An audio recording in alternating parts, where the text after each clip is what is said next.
Alright, today I wanted to make a video to talk about the Elite Series 2 and specifically why the thumbstick having a huge dead zone right in the middle of the stick is a major issue for first-person shooters. So getting right into it, so this is an Elite Series 2 that I purchased from Target online yesterday, and it actually came in the mail this morning.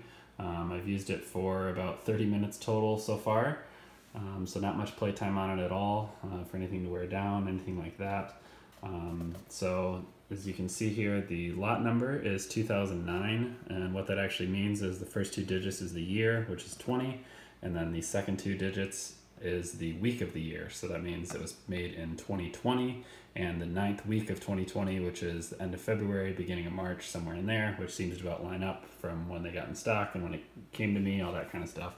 So that makes sense. So what the major issue is here is the thumbstick is super loose and has a lot of play right in the middle there, has a huge dead zone. So I do use a small control freak. I just do this to have a little bit more grip. It's a little bit taller, so it gives me a little more accuracy, but mostly just the size is really nice for me. I have pretty large hands and large thumbs, so it just helps me be able to control the stick a little bit better, have a little better grip, and aim a little bit better. At least I like to think so. So I just kind of want to show you guys this. So as you can see here, I'm moving my thumb a lot, and there's a lot of movement in the thumbstick there right in the middle, and I'm going to show you guys in a minute here what that looks like in game. But all this movement here, none of this is going to register in the game. So I can show you from this view, you know, kind of side to side, up and down, circles, same thing from the top here, you know, side to side, up and down. So as you can see, the stick and my thumb physically are moving a lot, but none of this is going to register in game. So here's kind of what that looks like. So this is Destiny 2. It's a first-person shooter and pretty much the only game that I play. So the one that I obviously care about the most for this. So as you can see, same thing I was just showing you. I'm moving my thumb a lot, and you can see my reticle in the game is not moving at all. So same type of thing, side to side, up and down, circles, absolutely nothing register in game. Try to get you focused on the game a little bit more. But yeah, that's pretty bad. I'm moving my thumb an awfully lot, and as you can see, the cursor in game is not moving at all. And the reason why this feels so unresponsive is I have to really lean into the stick to get it to move at all. So that's about how much I have to move it to get it to move. And the reason why this feels so unresponsive is the middle of your stick here, when you're supposed to start barely moving your thumbstick, is when you are the most precise. It's when you can make the smallest movements to your aim, the smallest adjustments. They're super important in first-person shooter games. The problem with the Elite Series 2 is it has such a large dead zone in the middle, and it's so loose right here, there's so much play, that it's really hard to be able to aim precisely. As you can see, the thumbstick is moving a lot, my thumb is moving a lot, and there's absolutely nothing happening in game. And that's just crazy. So, you know, if I actually pull the stick to the right enough to get it to look, to snap back to my left, I have to go through the dead zone on the right, and then the middle, and then the dead zone on the left to get it to actually register the input and actually be able to look up left and right. Like, see how much of a pause there is in the middle when I switch looking from the right to the left? That's just pretty crazy. So one thing that you can do that helps with this a little bit, it is not get rid of it at all, is you can increase the tension. So right now I have it on the default tension, so I've not changed it at all. So this is the standard tension, the same as the Elite Series 1, same as a standard Xbox controller that you buy for 50, 60 bucks at Walmart or Best Buy or whatever. So just your standard run-of-the-mill tension. So there's also a middle setting and then a highest setting. So I'm going to crank it all the way up to the highest here. And as you can see, it doesn't have quite as much looseness, but still has a lot. So there's still a lot of movement here, and still nothing happening in game. It's definitely better, but it does not get rid of it at all. So for comparison's sake, I have my Elite Series 1 here.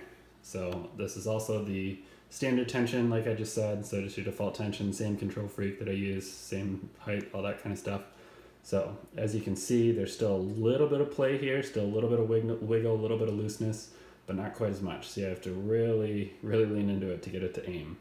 But it's definitely not as bad as an Elite Series 2, but it's still there. So yeah, that's pretty much what I want to show everybody. I just think that it's pretty crazy that Microsoft is still sending out controllers with this problem. This is the 10th one of these that I've went through. So I've bought and returned them 9 times now, and I've gotten a full refund every time because, you know, they're factory defective. And I'm just really hoping that this is on Microsoft's radar and that they're working on fixing this. I know they've kind of shut down production lines and things like that, as of most places right now because of the coronavirus. So maybe they have been aware of it. I know there were a lot of issues with the Elite Series 2 on launch. I know some people had issues with their face button sticking, or their bumpers not registering, or a D-pad not registering, things like that. Greatest emote in Destiny 2 right there, by the way.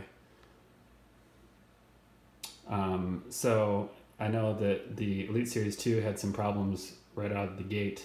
So maybe this joystick issue that's prevalent in all 10 controllers that I've tried so far, you know, maybe it's kind of next on the radar. Maybe it is something that they're working on fixing, and I really, really hope that's the case.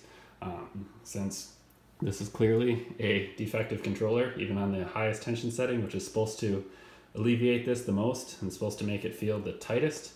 Obviously that's still a pretty major issue here. So since this is a defective controller, I will be sending this back to Target for a full refund again. My plan is to keep buying them from various vendors, various times of the year, things like that, until I either find one that works, which I think frankly is impossible, or I get one that is a newer revision and Microsoft is actually aware of this issue and they've actually fixed it going forward, so that everyone else that buys another controller gets them replaced for the same issue. Hopefully I have a lot better working controller and something that is usable, because this in a first-person shooter game is not very usable. It's like a race car driver having a super souped-up race car and then it has the engine of a go-kart in it. Your sticks, especially your right stick in a first-person shooter game, is by far the most important thing. So it is pretty crazy that this is happening, and Microsoft is either not aware or not fixing it. I can't believe that more people don't notice this or don't see this as an issue. Maybe I just have horrible luck, and for some reason the 10 that I've bought have all had this issue and it's just bad luck, but I like to think that a lot of people have the pretty similar issue, but maybe just don't know it. So maybe this video can spread some awareness for people, spread some awareness for Microsoft that this is obviously a major production issue, and hopefully something that they can address and correct and fix for everyone, and make a new revision and make a great controller. Because I mean, these controllers do feel great. I mean, they feel top of the line. The paddles are awesome. The hair trigger locks, the bumpers, the rechargeable battery, just the weight and the general feel. I mean, it feels like an incredible controller. But like I said, it's like a race car driver having a go-kart engine. This is not usable for a first-person shooter game, no matter how great the rest of the controller is, which it really is. So it's really disappointing that this is such a major issue. But like I said, hopefully this can raise some awareness for everybody, and hopefully this is something that Microsoft can fix. So hope this helps some of you out there, or help you understand what the issue is a little bit more. And thanks for tuning in, and catch you later. Thank you.